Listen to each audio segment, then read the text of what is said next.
En ce temps-là, de grandes foules faisaient route avec Jésus, qui se retourna et leur dit: Si quelqu'un vient à moi, sans me préférer à son père, sa mère, sa femme, ses enfants, ses frères et sœurs, et même à sa propre vie, il ne peut pas être mon disciple. Celui qui ne porte pas sa croix pour marcher à ma suite ne peut pas être mon disciple. Quel est celui d'entre vous qui, voulant bâtir une tour, ne commence par s'asseoir pour calculer la dépense et voir s'il a de quoi aller jusqu'au bout? Car si jamais il pose les fondations et n'est pas capable d'achever, tous ceux qui le verront vont se moquer de lui. Voilà un homme qui a commencé à bâtir et n'a pas été capable d'achever. Et quel est le roi qui, partant en guerre contre un autre roi, ne commence par s'asseoir pour voir s'il peut, avec 10 000 hommes, affronter l'autre qui marche contre lui avec 20 000? S'il ne le peut pas, il envoie pendant que l'autre est encore loin une délégation pour demander les conditions de paix. Ainsi donc, celui d'entre vous qui ne renonce pas à tout ce qui lui appartient ne peut pas être mon disciple. Acclamons la parole de Dieu. Alléluia, Alléluia,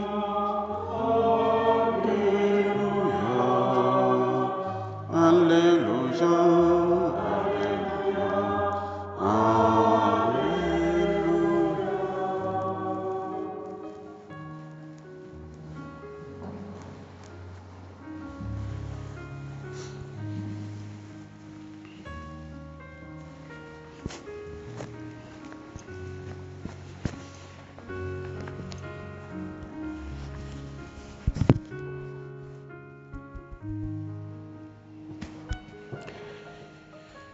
Frères et sœurs, donc nous célébrons Saint Jean la Croix et comme vous avez entendu dans les textes qui nous sont proposés, il est question de la croix.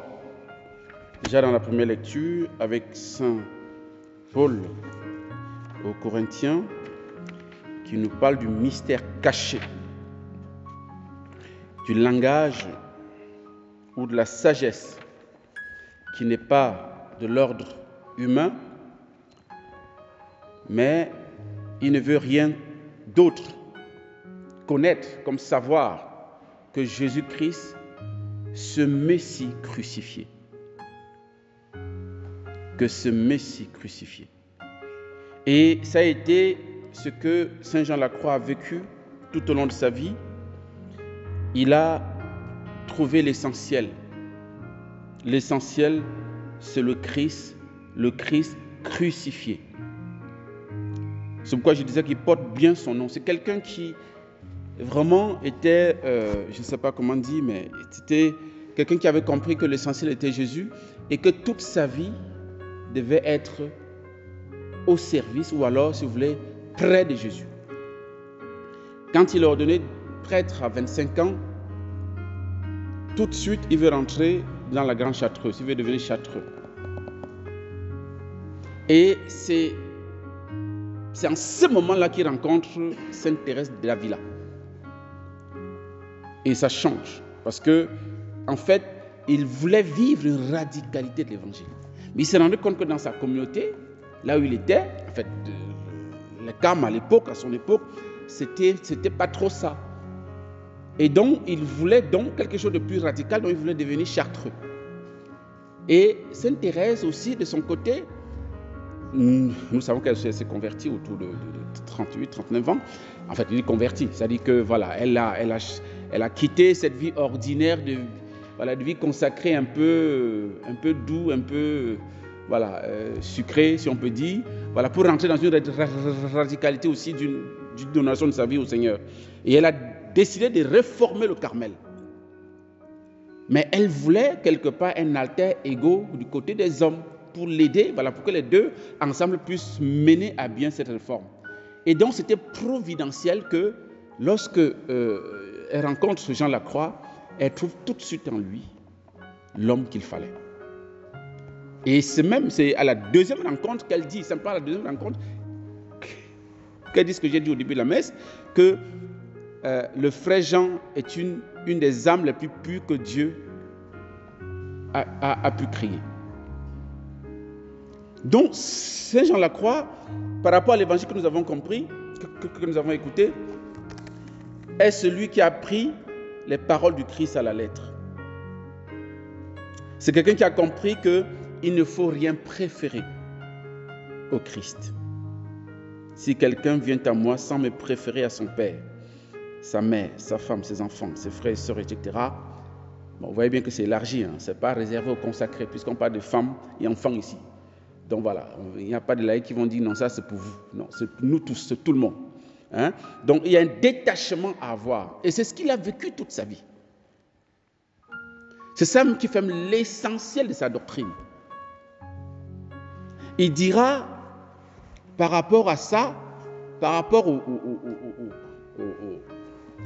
renoncement nécessaire, il dira nada, nada. Rien, rien.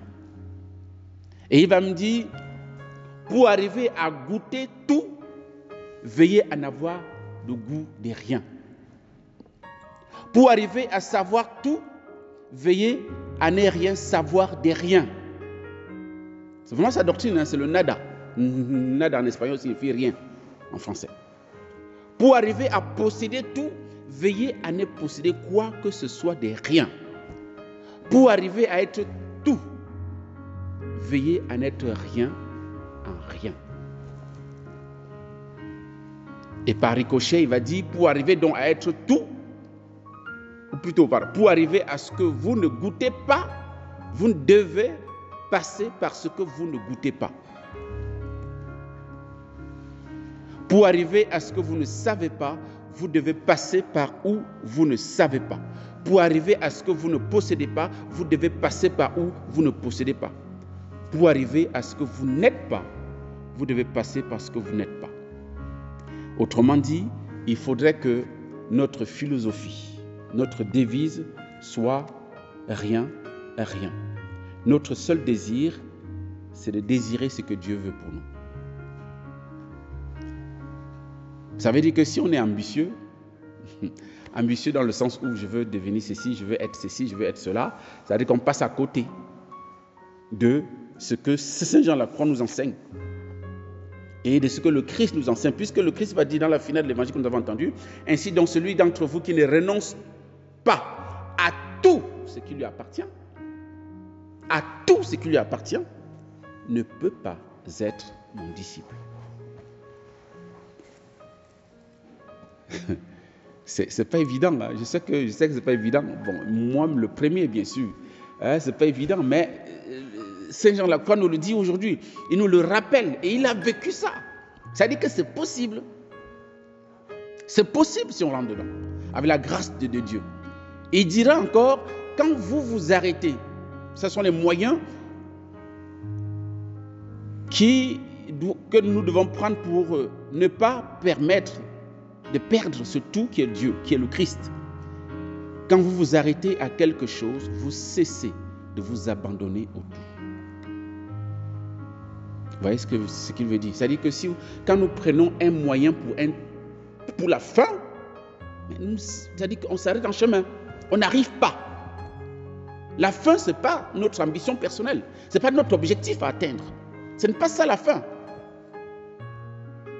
Car pour venir du tout au tout, il faut se renoncer du tout au tout.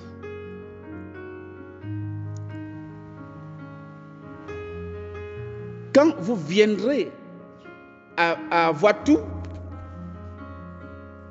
il faut l'avoir sans rien vouloir. Car si vous voulez avoir quelque chose en tout, vous n'avez pas purement en Dieu votre trésor. C'est-à-dire que si vous cherchez à avoir quelque chose, et vous voyez que c'est très proche de Saint Thérèse, n'est-ce pas, l'enfant Jésus, hein, quelque part. En fait, les saints se ressemblent. Ils se ressemblent. Hein. Elle aussi, elle dira, au soir de ma vie, je ne vais rien présenter. Je n'ai rien à présenter au Seigneur. Je n'ai aucun mérite. Je me présenterai à Dieu les mains vides. Les mains vides, nada, rien. Je n'ai rien. Parce que je dirai à Dieu, tout ce que le Christ a, c'est à moi. Moi, je n'ai rien. Je suis rien. Cherchez d'abord le royaume de Dieu et sa justice, et le reste vous sera donné par surcroît. C'est la logique de l'évangile, frères et sœurs. Donc nous qui sommes habités par notre temps, notre société, parce que le capitalisme domine, et nous sommes épris du cap, nous sommes quelque part influencés et endoctrinés par ça. Nous voyons la voir partout. Nous voyons le faire partout. Nous perdons le sens du rien. Et c'est la première béatitude. Heureux les pauvres. C'est parce que tu es pauvre, c'est parce que tu es faible que la puissance de Dieu, que le royaume de Dieu t'est donné. Elle n'est même pas promise, hein? Elle est donnée. Ce n'est pas une promesse qui adviendra plus tard. Heureux les pauvres de cœur, le royaume des cieux est à eux. Tu as déjà le royaume de Dieu. Quand tu n'as rien, quand tu acceptes de ne rien avoir, de t'attacher à rien. Nous savons aussi, bon, moi je ne suis pas un grand mathématicien, mais en tout cas, nous savons en mathématiques que moins fois moins donne plus. C'est ça, non? En fait, ceux qui sont n'est-ce pas, des matheux ici. Hein? Moins par moins donne plus. Donc si on veut avoir plus, si on veut avoir le tout avec grand T, accepte de ne rien avoir. Soit dans le nada de Jean Lacroix, de rien, de moins. Et alors là, Dieu en fera un plus. Et c'est plus lui-même. C'est pourquoi il dira que Dieu a parlé à une seule parole. C'est extraordinaire, hein, parce que c'est pourquoi ce chef dans la croix, c'est vraiment un monument. Mais bon, peut-être qu'on le connaît, peut-être pas trop, mais bon, nous, en tant que béatitude, en tant qu'il est notre maître spirituel, moi je vous incite vraiment à le découvrir de plus en plus. Il dira que Dieu a une seule parole, une seule. La dernière parole du Père à l'humanité, c'est Jésus. C'est Jésus. Et comme je disais, il a vécu, il a porté son nom jusqu'au bout. Il a fait plusieurs fois la prison. Ce n'est pas la prison civile, hein. La prison au Carmel. Ses frères l'ont mis en prison parce que comme ils voulaient réformer le Carmel, on l'a mis en prison. Bon, la première fois, le nonce est venu, suppliant l'a libéré. La deuxième fois, il a fait 9 mois en prison. Complètement fermé, il ne sortait pas, il ne voyait pas le soleil. 9 mois. Son désir de célébrer la messe, je crois que c'était par rapport à la 15 août, son désir de célébrer la messe a fait que la Vierge Marie elle-même est venue organiser son évasion. Mais je ne vous dirai pas, vous allez chercher et trouver. Ou bien une autre fois, on en parlera. La Vierge Marie est venue lui donner les clés pour s'évader. En fait, quand il dit les clés, ce n'est pas les clés matérielles, en fait, il lui donne les idées pour qu'il arrive à sortir de son cachot et partir. C'est pour vous dire combien, en fait, même étant au cachot, il avait le ciel avec lui, même s'il souffrait dans sa chair, évidemment, et évidemment. Mais la croix n'est pas un vain mot, frères et sœurs. Parce que quand une petite souffrance nous arrive, on crie sur tout le toit, mais j'ai fait quoi, bon Dieu, mon Seigneur, machin, c'est pas possible. Ce sont ses propres frères qui l'ont enfermé. Ce n'est pas des voisins, c'est des frères. On le maltraitait. Parce qu'il voulait apporter une réforme pour permettre à la communauté de vivre quelque chose qui soit conforme à la règle primitive du Carmel. Comme quoi toute réforme appelle un don de soi, peut-être même un martyr.